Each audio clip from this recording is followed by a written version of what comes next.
E aí, pessoal, vamos lá para mais uma aula de biologia. Hoje nós vamos falar sobre a primeira parte de ácidos nucleicos. Pessoal, nós dividimos essa aula para facilitar a nossa organização, o nosso entendimento. Bom, vamos lá. Os ácidos nucleicos, o que eles vão ser então? Eles vão ser as moléculas responsáveis pelo armazenamento e transmissão das características de um ser vivo e pelo controle dos processos biológicos. Então já vimos que eles têm importância pra caramba, né? Então, galera, a gente já sabe que os ácidos nucleicos que a gente vai estudar são o DNA, que é o ácido desoxirribonucleico, e o RNA, que é o ácido ribonucleico. Bom, vamos lá, vamos continuar. Então, vamos falar um pouquinho sobre DNA e RNA, como que é a estrutura deles. Eles são, então, polímeros de nucleotídeos, ou seja, eles são uma cadeia de nucleotídeos. E como que são esses nucleotídeos? Eles são formados por um fosfato, uma pentose e uma base nitrogenada. Essa pentose é diferente do RNA e DNA. No caso do DNA é uma pentose, ribose, e no RNA é apenas a ribose. Isso que vai diferenciar os dois ácidos nucleicos, assim como as bases nitrogenadas. Vamos falar então um pouquinho mais fundo sobre o DNA, sobre a sua estrutura e suas propriedades. O DNA, então, como a gente falou, ele é um polímero de nucleotídeos que tem essa forminha aqui. E o que vai diferenciar, a gente já sabe que o açúcar dele é a desoxirribose. O que vai diferenciar, então, vai ser as bases nitrogenadas. As bases nitrogenadas, elas podem ser púricas ou pirimídicas. Galera, esse nome é só porque vai remeter a substância que originou. Se foi uma purina ou se foi uma pirimidina, nada mais. Então, nós temos como bases púricas a adenina e a guanina e como bases pirimídicas a timina e a citosina. Qual a importância disso, pessoal? A importância é o seguinte, a gente saber que a adenina, ela sempre vai se ligar à timina, assim como a citosina sempre vai se ligar à guanina. E olha aqui, pessoal, que interessante. A ligação entre a citosina e a guanina ela é mais forte, por quê? Porque envolve 3 ligações de hidrogênio e da adenina e timina envolve apenas 2 ligações. Então, isso aí vai ser a maior diferença. Outra coisa, pessoal, interessante, a gente vê que quando a gente tem uma cadeia de DNA formada, então, por mais ligações citosina e guanina, eu vou ter uma ligação, uma cadeia de DNA, então, menos propensa à desnaturação. Ela vai ser um pouquinho mais forte, então a desnaturação vai demorar um pouquinho mais para acontecer do que se eu tivesse uma cadeia composta por mais adeninas e timinas, galera. É o seguinte, pessoal, vamos continuar então falando sobre DNA nessa aula. Vamos falar o seguinte, pessoal. A molécula de DNA é uma molécula dupla fita, inclusive ela forma uma alfa-hélice que a gente chama. E essas M-moléculas que a gente chama, ou seja, cada moléculazinha, aqui roxinho e aqui verdinho, elas são complementares e antiparalelas. Pessoal, vamos fazer um parênteses aqui.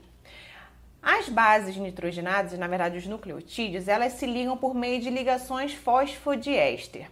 E aí nós temos aqui o carbono 5' o carbono 3', juntando com outro nucleotídeo e aí eles vão começar a formar então a nossa cadeia de DNA. E nós chamamos essas M-moléculas de complementares e antiparalelas. Por quê? Porque aquele carboninho 5' ele vai se parear com outro 3' e vice-versa. Então uma cadeia vai ser 5', 3' e a outra 3', 5', beleza, pessoal? E elas também são complementares, onde tem uma adenina vai se ligar a uma timina, onde tem uma citosina, uma guanina e assim por diante, como a gente viu na ligação. Então, essas são as propriedades principais da molécula de DNA. Continuando, vamos falar então sobre o processo de replicação, pessoal. Isso aí é muito importante. O que seria então esse processo de replicação? O processo de replicação, ele é o processo pelo qual a molécula de DNA ela consegue se duplicar. Então, ele vai envolver toda a molécula de DNA e ocorre sempre antes de uma divisão celular.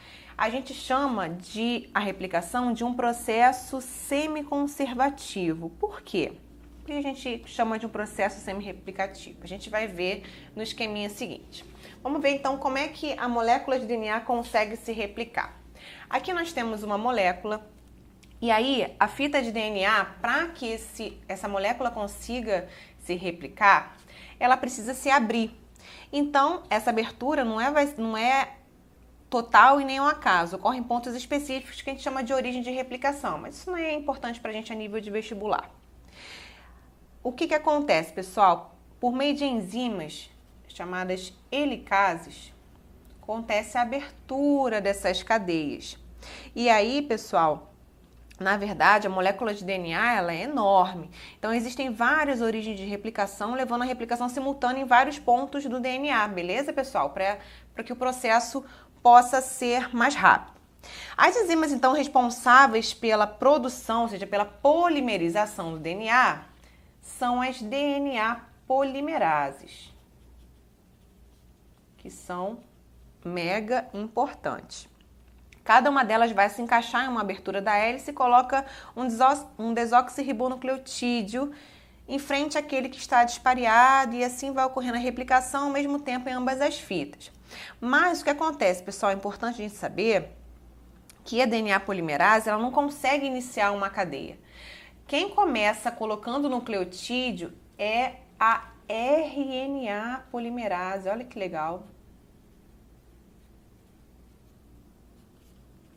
Então, galera, é a RNA polimerase que inicia a cadeia colocando alguns nucleotídeos de RNA.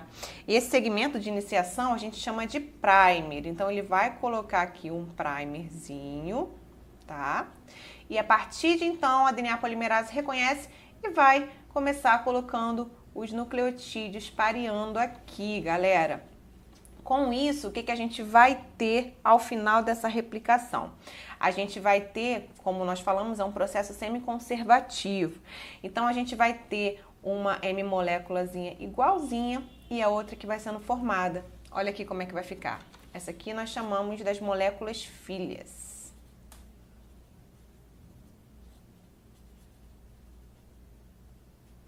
Pessoal, então a DNA polimerase é a enzima mais importante nesse processo de replicação. Ela é a mais cobrada no vestibular.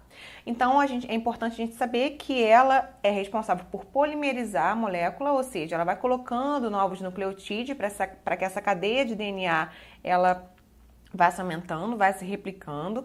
E ela também é responsável por fazer atividades de edição de DNA, galera, que é muito bacana. A gente vai ver na próxima aula um pouquinho mais a fundo o que é esse processo de edição do DNA. Ou seja, se algum nucleotídeo for colocado de forma errada, ela consegue remover e colocar outro em seu lugar. É muito importante isso para evitar a incidência de mutações. Beleza, pessoal? Bom, isso é o que a gente precisa saber para o vestibular. Beleza, galera? Vamos então para a nossa próxima aula de ácidos nucleicos. Nos vemos lá.